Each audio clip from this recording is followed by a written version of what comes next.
Seguimos hablando de las trompetas de Apocalipsis, capítulo 8, y en esta ocasión vamos a hablar de la sexta trompeta, y es la segunda parte. Vimos de que si alguien roba y hurta es un ladrón, pero en hurtar hay una cosa que es importante.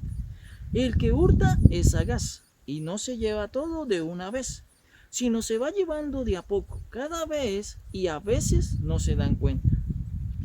Y eso fue lo que hizo el enemigo. Por eso los líderes y pastores de la iglesia con el paso del tiempo no se dieron cuenta, porque fueron contaminados de a poco y empezaron a cambiar el mensaje del reino. Y en la segunda carta a los Tesalonicenses, capítulo 2, versículo 6, dice: ahora vosotros sabéis lo que lo detiene, a fin de que a su debido tiempo se manifieste. Versículo 7, porque ya está en acción el misterio de la iniquidad, solo que hay quien al presente lo detiene, hasta que él a su vez sea quitado de en medio. ¿Qué dijo Pablo? Ya está en acción, es decir, la apostasía, pero había alguien que lo estaba impidiendo. ¿Usted sabe quién era? Lo era el apóstol Pablo. Cuando alguien llegaba a dar otro evangelio diferente en las iglesias, Pablo las defendía y salía en defensa del verdadero evangelio y no dejaba que la apostasía prosperara. Y el enemigo tuvo que esperar con paciencia hasta que Pablo fuera quitado, es decir, hasta que Pablo se muriera. Después de la partida del apóstol Pablo, la iglesia empezó a contaminarse, porque ya no hubo quien defendiera el verdadero evangelio. Nosotros debemos ser defensores del verdadero evangelio.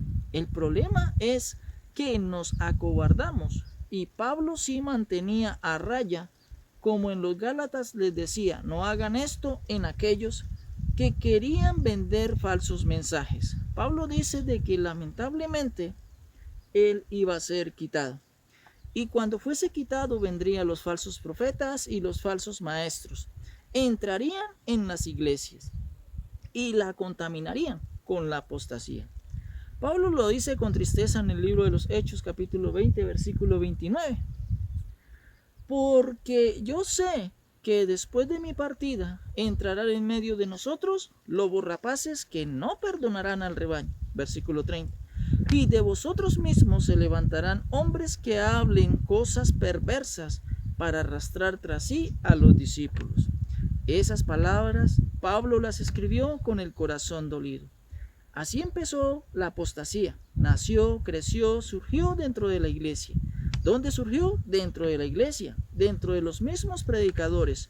Comenzaron a contaminarse porque Satanás sembró en ellos cizaña y se desviaron del camino y se volvieron lobos rapaces. Si no recuerda todo el mensaje, recuerde esto. Hay una posición del siervo de Dios como pastor, y es el que dice el Salmo 23, donde el buen pastor lleva sus ovejas ¿a dónde? A delicados pastos y a aguas deliciosas, y las cuida del lobo. Tanto así que el Señor Jesucristo dijo en Juan capítulo 10, versículo 11, yo soy el buen pastor, y el buen pastor su vida da por las ovejas. Esa es mi función como pastor, dando la buena palabra y alejándolos del enemigo. Pero hoy vemos en el pastor que es asalariado, el que está pendiente de las siembras, de los pactos, de los diezmos, de que no cuida las ovejas del lobo ni del pecado, sino cuida las ovejas porque solo quiere su lana, su leche, y quiere su campo. Solo le interesa su billetera y nada más. El pastor debe ser una persona que no viva de las ovejas.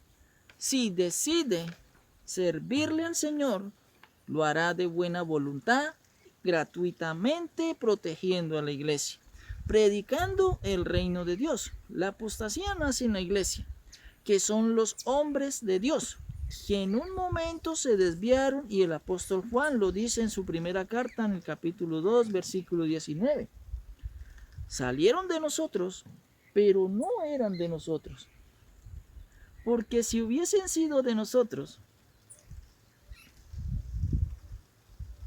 hubiesen permanecido en la verdad. ¿Por qué se contaminaron? Jesucristo dejó una iglesia fundada en el reino de los cielos, pero cuando se deja de predicar el reino de los cielos se pierde el objetivo. Y aunque están dentro de la iglesia, no están con nosotros. Y como Jesús dijo en el Evangelio de Lucas capítulo 11 versículo 23, el que no es conmigo, contra mí es. Juan dice, salieron de nosotros, pero no eran de nosotros, porque si hubiesen sido de nosotros, habrían permanecido con nosotros. Pero salieron para que se manifestase de que no todos son de nosotros. Y Juan vuelve a decir en su primera carta, en el capítulo 2, versículo 18, hijitos, ya este es el último tiempo. Y según vosotros oísteis que el anticristo viene, así ahora han surgido muchos anticristos. Por esto conocemos de que es el último tiempo. La pregunta aquí es, ¿el anticristo es uno? ¿El anticristo es muchos?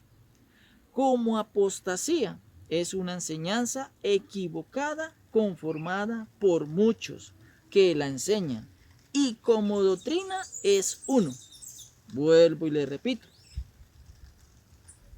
Como apostasía es una enseñanza equivocada conformada por muchos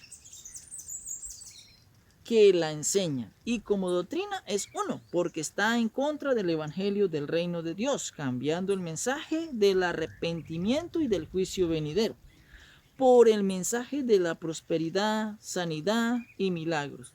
La apostasía es un proceso anticristiano, porque anticristo es estar contra Cristo. La palabra anticristo se forma de dos raíces, anti, contra, y Cristo, Mesías. Y es una enseñanza que está en contra de lo que Jesús enseñó. Así puedo exhortar con toda autoridad a alguien que me diga algo que no está en armonía con la Biblia. Y decirle con mucha seguridad, usted es un anticristo. Porque lo que está enseñando no está en armonía y está en contra de Cristo y sus enseñanzas. Y Pedro, Juan y Judas dicen de que lo que se prostituye en la enseñanza es la enseñanza.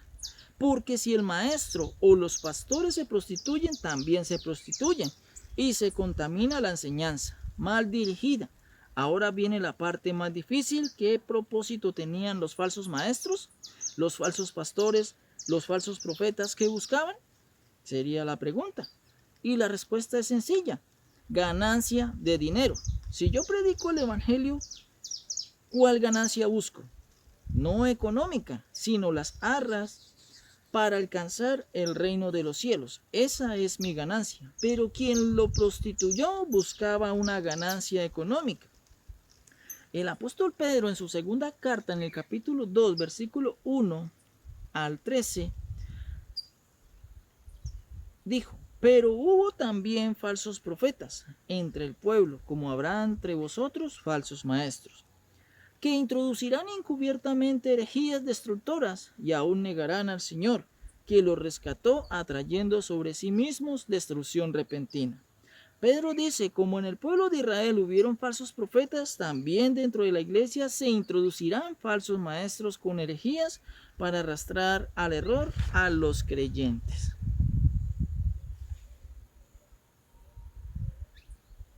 Así, mis amados, hemos visto la segunda parte de la sexta trompeta de Apocalipsis capítulo 8. Que la palabra de Dios corra y sea glorificada.